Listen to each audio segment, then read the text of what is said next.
안녕하세요. 빛나는 오늘의 듣다입니다.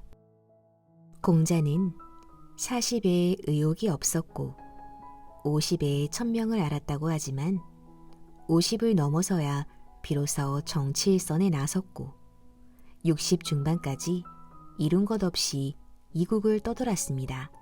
그럼에도 좌절하기보다 학문에 정진하며 말을 글로 옮겨 전파하는 데 힘썼죠.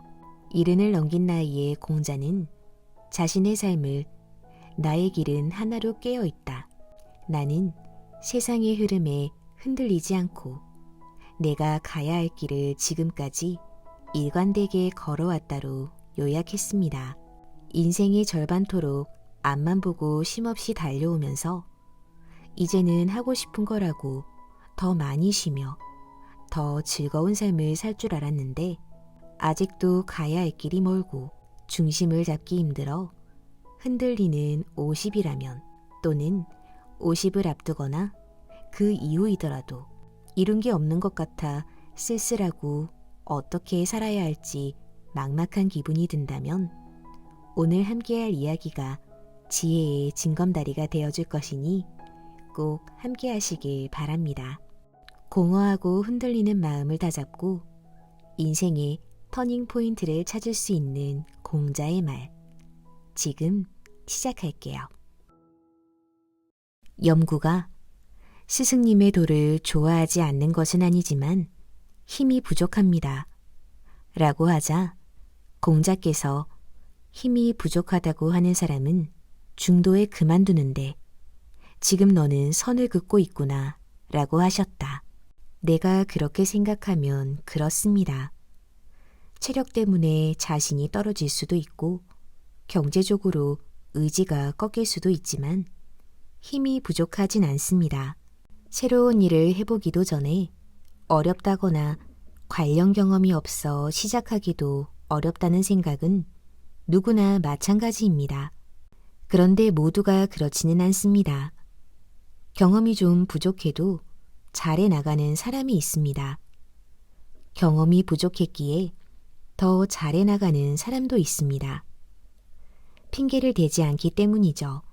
부정의 획을 긋지 않았기 때문입니다. 세상의 모든 일엔 양면이 있습니다. 좋아 보여도 모두 좋은 건 아니며 나빠 보여도 모두 나쁜 건 아닙니다. 희망은 늘 있습니다. 긍정과 부정은 백지 한 장 차이도 안 됩니다. 희망의 결과는 상상을 초월합니다. 그러니 설사 불가능하다고 해도 가능하다고 생각하면서 도전해보는 것과 포기하는 건 전혀 다릅니다. 혹여 불가능하다고 생각했던 일이라 해도 성사될 가능성은 있습니다. 그러니 이왕 하겠다고 선택한 일이라면 100% 된다고 생각해야 합니다. 말로는 된다고 하면서도 마음속으로는 어렵다고 생각한다면 그 일은 되지 않습니다. 그리고 일이 끝날 때까지 해서는 안 될 말이 역부족이라는 말입니다. 쉬운 일은 없습니다. 힘들지만 배우고 극복해가며 이뤄내는 삶이 가치 있고 재미있습니다. 일을 해내는 사람이 정해져 있는 것도 아닙니다. 쉽지 않은 일을 해내는 주인공이 내가 되지 말란 법은 없습니다. 계로가 귀신 섬기는 일을 물었을 때 공자께서 아직 사람도 제대로 섬기지 못하면서 어찌 귀신을 섬길 수 있단 말인가? 라고 하셨습니다. 계로가 다시 묻기를 감히 죽음에 관하여 묻겠습니다. 라고 하여 공자께서 삶도 잘 알지 못하는데 어찌 죽음을 알겠는가? 라고 하셨습니다. 살면서 가끔 이와 비슷한 질문을 합니다. 마음이 약해질 때나 마음이 흔들릴 때면 더욱 그렇습니다. 선생님, 귀신이 정말 있습니까? 있다면 그 귀신을 어떻게 모셔야 제가 복을 받을 수 있을까요? 세상이 뒤숭숭하니 믿을 수도 믿지 않을 수도 없는 것 같습니다. 궁금합니다. 알려주세요, 선생님. 사람이 죽으면 어디로 가는 것입니까? 죽음은 시작인가요? 아니면 아주 영영 끝인가요? 하고 말입니다. 게로의 질문에 공자의 대답은 간결합니다. 귀신의 유무보다 더 긴급한 게 살아있는 지금 우리의 삶이니 당장 긴급하지도 분명하지도 않은 문제를 가지고 시간을 낭비하지 말고 현재의 삶에 더 집중하고 노력하는 게 낫다는 말입니다. 살아있는 오늘의 삶도 잘 모르겠는데 죽은 이후의 일들이 뭐 그리 급하냐는 것이죠. 그렇다고 공자가 귀신이나 죽음의 문제를 부정하지는 않았습니다. 그것들은 그 나름대로 중요한 문제라는 것을 알고 있으나 그보다 더 긴급한 삶의 문제가 있다는 것입니다. 가끔은 지금까지 어떻게 살아왔는가를 되돌아보게 됩니다. 내가 내일을 선택할 용기가 있었던가? 지금까지의 일들이 정말 내가 선택하고 내 의지대로 해온 것인지를 생각해 보게 됩니다. 보이지 않는 신념으로 내가 살아가는 건 아닌지, 보이지 않는 시스템에 의해 내가 조종당하고 있지는 않은지 점검해 보게 됩니다. 당연하게 받아들였던 일을 다시 한번 생각해 본다는 것에는 두 가지 의미가 있습니다. 당연한 일이 아닌데도 지금까지 당연하게 여겼다면 지금이 바로 변화할 시기라는 것이며, 당연한 일을 당연하게 하고 있었다면 행복한 인생을 확인하는 셈이 됩니다. 미궁으로 빠질 때가 종종 있습니다. 분명하지 않은 일에 관심을 가지다 보면 한쪽으로 치우칠 때가 있습니다. 사람들은 대개 보고 싶은 것만 보고 듣고 싶은 것만 듣습니다. 눈을 뜨고도 제대로 못 보고 귀를 열고도 제대로 듣지 못합니다. 내가 스스로 확인하지 않은 사항은 더욱 그렇습니다. 고위공직자가 한 말이니 맞겠지. 고위 책임자가 한 말이니 틀리지 않겠지.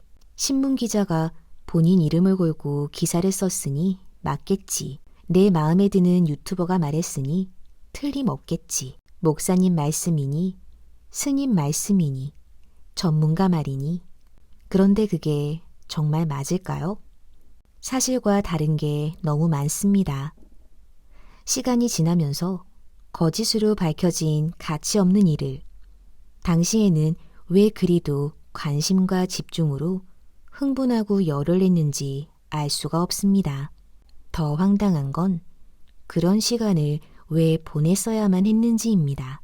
내게는 아무런 도움도 가치도 남기지 못했던 일에 왜 그리 열중했는지 아쉬움이 클 때가 많습니다. 노력으로 풀 수 있는 과제에 집중하는 용기가 50에 필요합니다.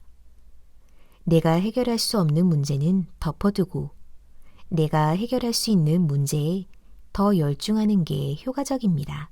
많은 것을 다 갖기는 누구나 어렵습니다. 사람의 힘으로 풀 수 없는 문제는 남겨두는 것도 전략입니다. 현재에 집중하려면 방해 요소를 제거해야 합니다. 누군가를 만나 감정이 많이 상한다면 가능한 그 만남의 기회를 줄여야 합니다. 그가 아니더라도 우리가 만나야 할 사람은 너무도 많습니다. SNS에 너무 많은 시간이 낭비된다면 SNS를 줄여야 합니다. 계정을 삭제하거나 사용하는 시간을 정해야 합니다. 소통이 득이 아니라 짐이 된다면 그 짐을 줄여야 합니다. 현재에 집중하려면 지금 집중하는 과제가 있어야 합니다. 집중은 용기입니다. 한 가지에 집중하면 나머지 99가지는 자동으로 정리됩니다. 지금 집중하는 게 없으면 SNS에 집중하게 되기 쉽습니다. 귀찮게 찾아오는 사람들에게 집중하게 되기 쉽습니다. 일 같지도 않은 일에 집중하게 되고 관여하지 말아야 할 일에 관여하게 됩니다. 그러니 목표가 용기이며 목표가 집중입니다. 공자께서 말씀하셨다. 학문은 마치 미치지 못할 것 같은 갈급한 마음으로 배움에 임해야 하며 배운 것을 잃어버릴까 두려워하듯 배움에 임해야 한다. 2500년 전 공자의 학습법은 치열했습니다. 공자는 공부에 임하는 자세를 두 가지로 요약했습니다. 하나는 아무리 열심히 해도 미치지 못할 것 같은 갈급한 마음입니다. 다른 하나는 한 번 배운 지식은 절대로 잃어버려선 안 된다는 마음입니다. 공자의 제자 자공은 실천하는 방법으로 절차탕마를 들었습니다. 옥반지를 만들 때 톱으로 돌을 자르고 자른 돌을 줄로 갈고 반지 모형을 만들고자 정으로 쪼고 모래종이로 윤희나게 문지르면서 갈고 닦으라는 절차탕마의 방식으로 공부를 해야 한다고 했습니다. 간절한 마음과 두려운 마음으로 공부에 임해야 한다고 공자는 말합니다. 단 1점 때문에 불합격했다면 1점은 그저 1점이 아닙니다. 100점과도 같은 1점입니다. 그만큼 갈급한 심정으로 학습에 임해야 한다는 것입니다. 요즘 주변에서 종종 듣는 이야기가 하나 있습니다. 나도 열정을 불살라가며 미친 듯이 일을 좀 해봤으면 좋겠어. 하지만 그런 일이 없다는 게 문제야. 그들이 되는 이유는 거의 비슷합니다. 매달 받는 월급 때문에 열정을 불사르는 일을 할 수 없다고 합니다. 당장 필요한 수입을 위해 진행하는 아르바이트 때문에 열정을 불사르는 일을 할 수 없다고 합니다. 딸린 식구 때문에 열정을 불사르는 일을 할 수 없다고 합니다. 혼자 살면 혼자 살기 때문에 30이면 아직 30밖에 되지 않았기 때문에 40이면 지금 해결해야 할 일이 한두 개가 아니라서 50이면 당장 풀어야 할 현실적인 숙제를 하기에도 급급해서 60이면 이제 너무 늦어서 70이면 미래를 희망할 수 없어서 열정을 불사르는 일을 시작하지 못합니다. 50. 남들에게 그토록 강조했던 간절함을 이제는 본인 스스로가 가져야 할 때입니다. 방법은 두 가지입니다. 하나는 현재의 일에 간절함을 더하는 것입니다. 다른 하나는 간절히 하고 싶은 일을 찾는 것입니다. 현재의 일에 간절함을 더할 수만 있다면 더 이상 바랄 바가 없는 최상의 조건입니다. 간절함은 열정을 만드는 연료이기 때문이죠. 의무감으로 하는 일은 간절함과 거리가 멉니다. 그러니 현재의 일에 의미를 부여하는 작업을 모색해봐야 합니다. 일에 의미를 더하는 건 시들어가는 꽃에 물을 주는 것과도 같습니다. 꽃이 시들어가는 건 꽃이 아름답지 않아서가 아니라 물이 부족하기 때문입니다. 직업이나 일이 의미가 없어서 간절하지 않은 게 아니라 의미 부여를 충분히 하지 않아서일 가능성이 높습니다. 비록 의무감으로 하는 일이라 해도 의미 없는 일은 없습니다. 본인만 그렇게 생각하고 있을 공산이 큽니다. 마음처럼 쉽지는 않지만 간절히 하고 싶은 일을 찾는 방법도 가능합니다. 직업이나 경력을 바꾼다는 게 큰 결심을 요하기는 하지만 50에 도전해볼 만한 일이기도 합니다. 절차탕마의 정신을 끌어낼 수 있는 간절한 일이라면 용기 내에 도전해야 합니다. 한 번 더 열정을 불살라가며 미친 듯이 일하고 싶다면 현재의 일에 간절함을 더하던가 간절히 하고 싶은 일을 찾아 도전해야 합니다. 용기가 필요한 일입니다. 공자께서 말씀하셨다. 본성은 서로 비슷하나 익히는 것에 의해 서로 멀어진다. 가지고 태어난 천성이나 본성은 서로 비슷하지만 무엇을 익히고 반복하느냐에 따라 서로 다른 인생을 살게 된다. 라는 공자의 말을 필두로 수많은 현인이 반복과 습관에 대해 지적했습니다. 아리스토텔레스는 인간은 일시적이 아닌 반복적으로 행하는 것에 의해 결정되는 존재로 탁월함은 습관으로 만들어진다라고 말했고, 파스칼은 습관은 습관이기 때문에 따르는 것이지 합리적이라던가 올바르다는 데에서 따르는 게 아니다 라고 말했습니다. 사람이 습관을 만들고 습관이 사람을 만들며 습관은 철사를 꼬아 만든 쇠줄과 같아서 매일 가느다란 철사를 엮다 보면 이내 끊을 수 없는 쇠줄이 된다고 말한 사람도 있습니다. 3살 버릇 80 간다라는 우리 속담 이외에도 40이 지나면 사람들은 습관과 결혼해버린다 라고도 했습니다. 지금 50의 내 모습은 언제부터 만들어졌을까요? 지금의 모습이 마음에 든다면 더할 나위 없이 좋겠지만 마음에 들지 않는다고 해도 어쩔 수 없습니다. 마음에 든다면 기적에 가까운 일입니다. 어쩌면 대다수는 마음에 들지 않을 수 있습니다. 일상의 기적 같은 일은 거의 일어나지 않으니까요. 10년쯤 전으로 바둑돌을 복귀하듯 돌아보면 원인을 찾을 수도 있겠지만 꼭 그렇게 해보지 않아도 우리는 원인을 대략 알고 있습니다. 40에 50을 그려봤지만 수많은 선택과 흔들림의 갈등이 있었을 것입니다. 그 속에서 나름의 최선을 다해 살아온 결과가 50임을 알고 있습니다. 10년 후 60의 나는 어떤 모습을 하고 있을까요? 40에서 50이 되는 방식 그대로 50에서 60으로 살아간다면 그 결과는 어떨까요? 우리는 이미 경험했습니다. 우리의 삶에 기적 같은 일은 일어나지 않는다는 걸 말입니다. 성상근야, 습상원야가 답일 수 있습니다. 지금의 모습이 마음에 들지 않는다면 그 원인은 습에 있습니다. 지금의 모습이 마음에 들었다면 그 원인 또한 습에 있습니다. 반복하여 익히고 반복을 통해 배우고 반복적으로 연습하고 복습하면 그 어떤 것도 능하게 됩니다. 어떤 것이든 버릇과 습관으로 만드는 게 습입니다. 지나간 10년이야 어찌할 도리가 없지만 다가올 10년엔 희망이 있습니다.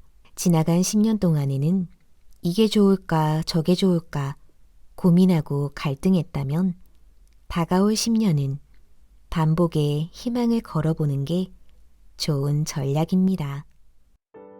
오늘은 50에 있는 논어 책과 함께 있는데요. 많은 사람들이 지천명을 하늘의 명을 알았다라는 뜻으로 합니다. 하지만 50이 되자마자 흔들리는 것은 어렵고 삶의 갈피를 잡지 못하는 경우도 허다하죠. 지천명은 하늘의 명을 깨달은 완성형 상태가 아니라 인생을 깨닫기 시작하는 나이로 이해해보는 건 어떨까요? 흐트러진 마음을 다스릴 수 있음은 물론 지금껏 앞만 보고 달려온 자신의 인생을 되돌아보고 어디로 어떻게 살아야 할지 알 수 있을 것입니다.